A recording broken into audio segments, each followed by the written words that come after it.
दोस्तों video important है क्योंकि आज मैं आईएस कोड के बारे में बताने वाला हूँ। कौन सा आईएस कोड कहाँ आपको चाहिए होता है और क्वालिटी इंजीनियर को कौन सा आईएस कोड ज़रूरी होता है, क्या स्किल है, सब कुछ बात करने वाला हूँ। और साथ में मैं बात करने वाला हूँ कि क्या होगा अगर बीम में ज़्यादा स्टील डाल देंगे। तो मैं एक साइड पे विजिट कर रहा था तो उधर इतना एक्स्ट्रा सरिया डाल के रखा था बीम में।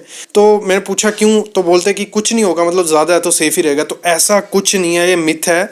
देखो, अगर अब रेनफोर्समेंट करोगे बीम में तो वो फेलियर होने के मतलब आपकी बिल्डिंग क्लैप्स होगी सीधी, मतलब फेलियर कोई नहीं दिखेगा। होता क्या है मैं आपको समझाता हूँ कि देखो, अगर आपने सरिया डाला ज़्यादा, मतलब जितना रिक्वायर्ड है उस बीम में कि वो अपने साइन शो कर दे फेलियर से पहले, वो उधर वैसा नहीं होगा। उसमें होगा क्या, जैसा हमने ज़्यादा सरिया डाल दिया एक बीम में, जब उस पर लोड पड़ेगा और वो बीम, देखो सरिया तो होगा टेंसाइल फोर्स, मतलब टेंसाइल तो काफ़ी वो बेयर कर पाएगा, लेकिन कंप्रेशन जो कंक्रीट होगा वो पहले फेल हो जाएगा सरिये से।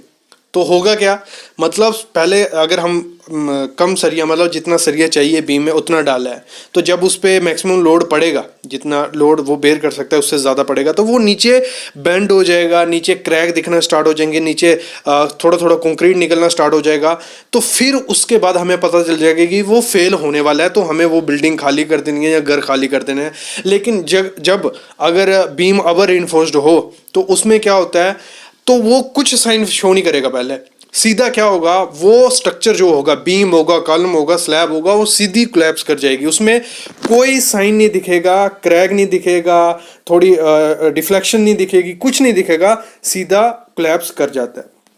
तो हमेशा ध्यान देना है, ये कभी नहीं करना है कि हम ज़्यादा सरिया डालेंगे तो हमारा बीम सेफ रहेगा, घर सेफ रहेगा। ऐसा कुछ नहीं है। अगर ज़्यादा सरिया डाला और भी रिस्की हो गया स्ट्रक्चर, मतलब कोलैप्स होने से पहले आपको पता नहीं चलेगा, आपका घर या बिल्डिंग गिर भी गई होगी। तो हमेशा आपको पूरा सिस्टमेटिक वे से सरिया प्रोवाइड करना है, जैसा आपका आर्किटेक्ट कहता है, कैसा आपका इंजीनियर कहता है, जहाँ से भी आप डिज़ाइन करवाते हो।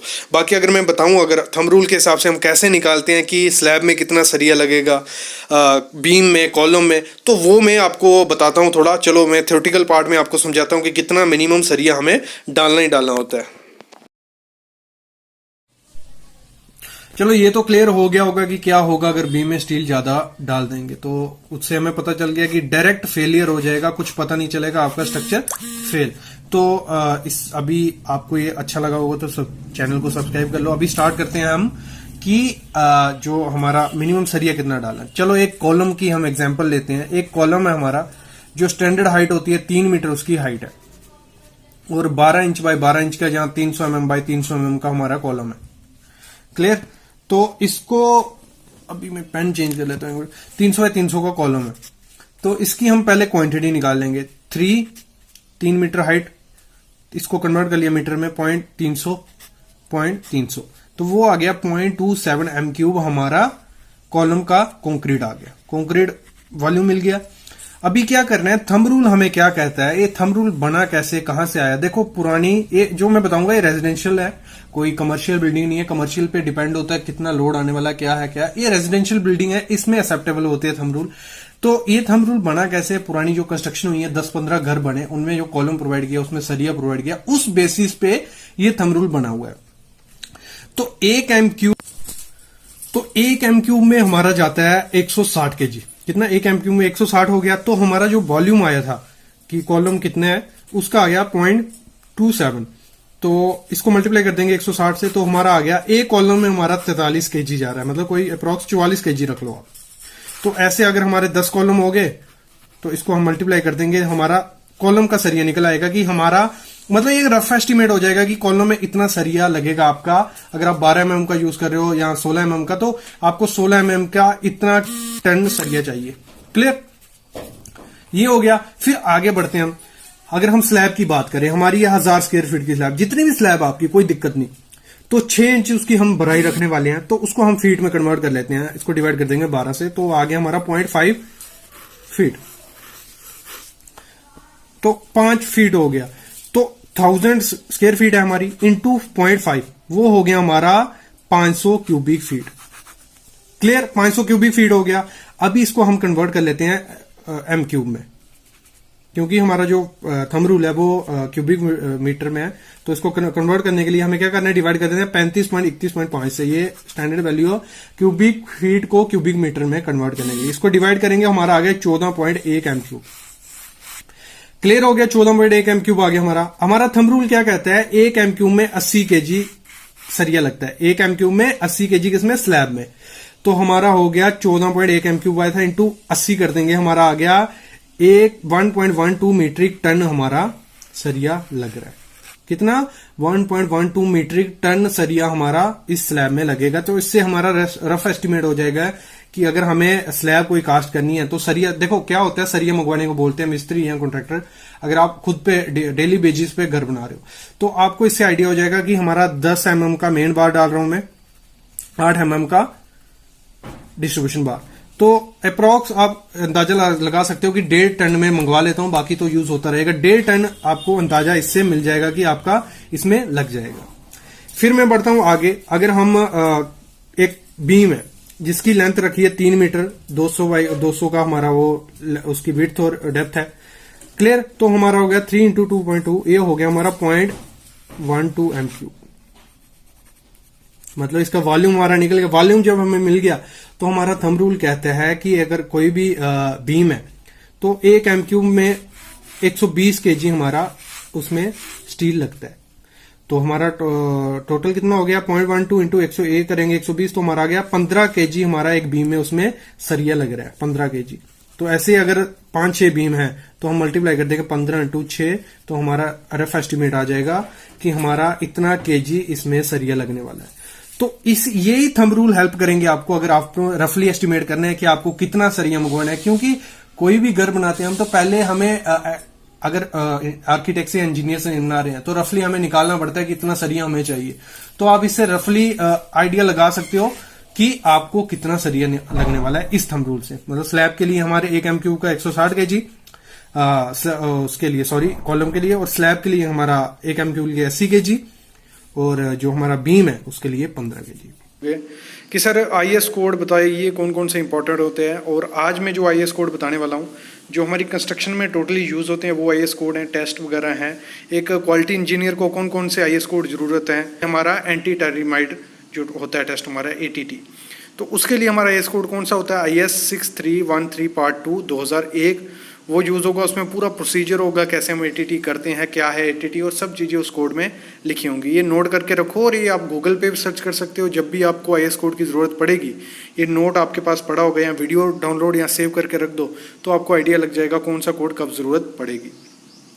सीमेंट की बात करें अगर हम, तो इनिशियल और फाइनल सेटिंग टाइम अगर कंक्रीट का हमें सीमेंट का जानना है तो उसके लिए आईएस कोड कौन सा, IS 4031 IS 12269 आपके लिए काफ़ी काम आएगा।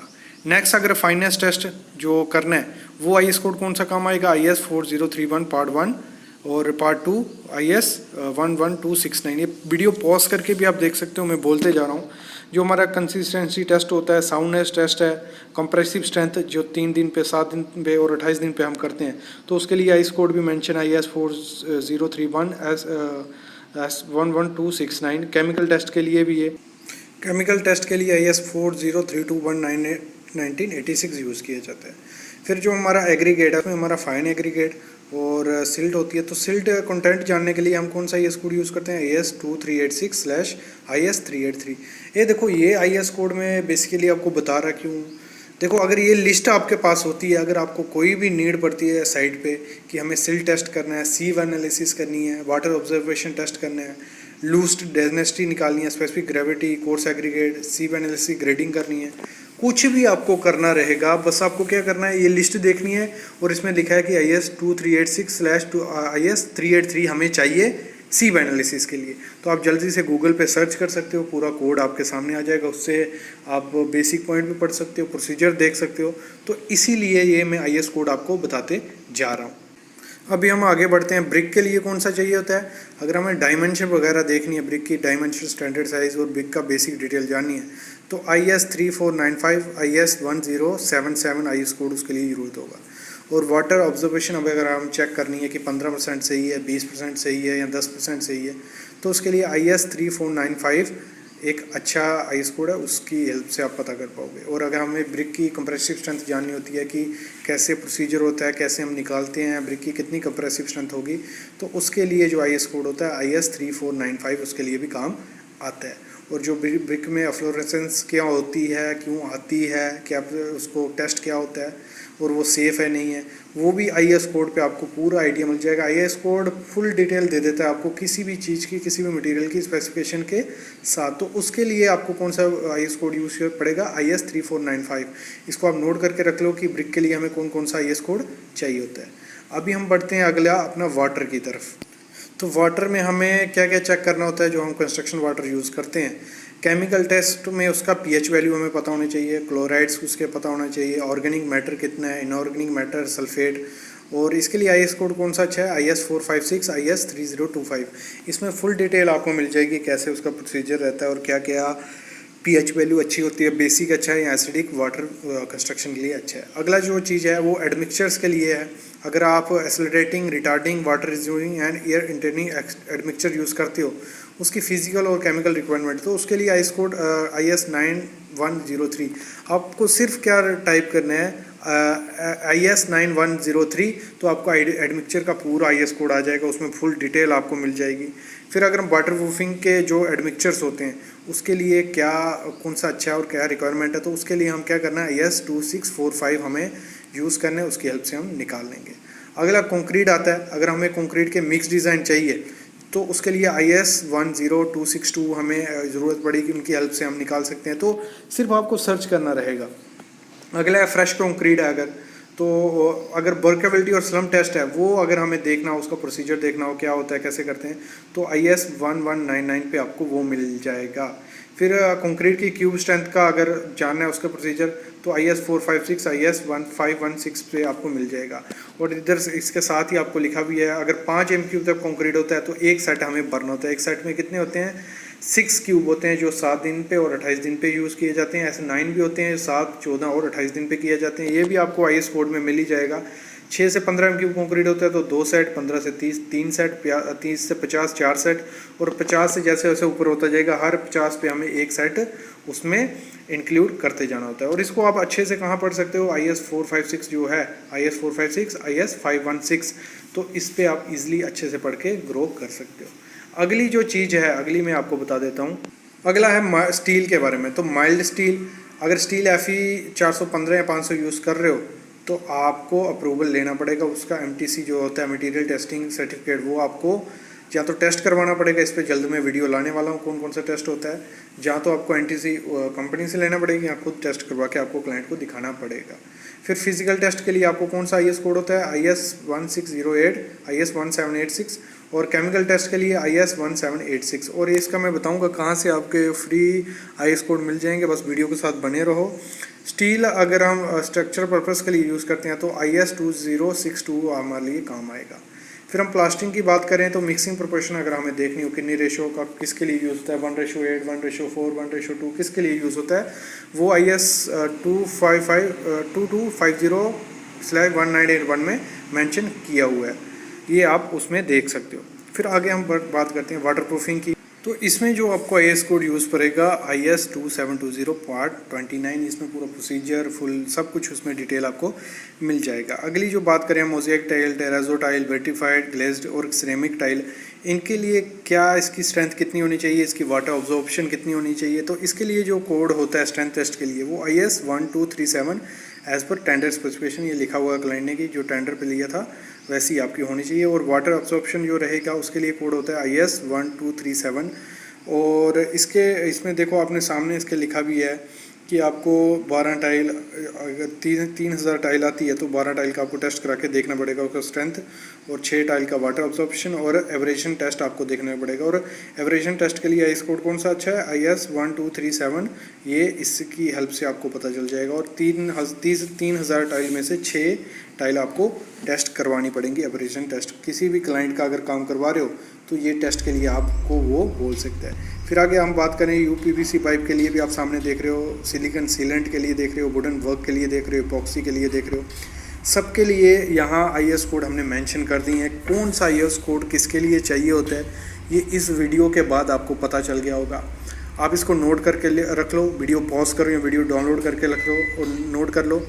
और इसको मैं बताऊँ आपको ये IAS कोड मिलेंगे कहाँ से, तो जो हमारी वेबसाइट है civilsitevisit.com पे, वहाँ जाओ, वहाँ पे ये सब IAS कोड हैं, स्टील के, कंक्रीट के, सॉइल के, हर टेस्ट के IAS कोड डाले हुए हैं। और एक स्पेसिफिकेशन का भी फोल्डर है। स्पेसिफिकेशन में हमने जो IAS कोड में से अच्छी चीज़ें होती हैं, मतलब जो नीड पड़ती हैं आपको साइट पे, तो वो भी स्पेसिफिकेशन में हमें डालनी है। IAS कोड भी मिल जाएंगे और स्पेसिफिकेशन भी मिल जाएंगी, जॉब्स भी मिल जाएंगे। आप लिंक पे जाओ और ये नोट कर लो, सब आपके काम आने ही वाला है। Thank you guys.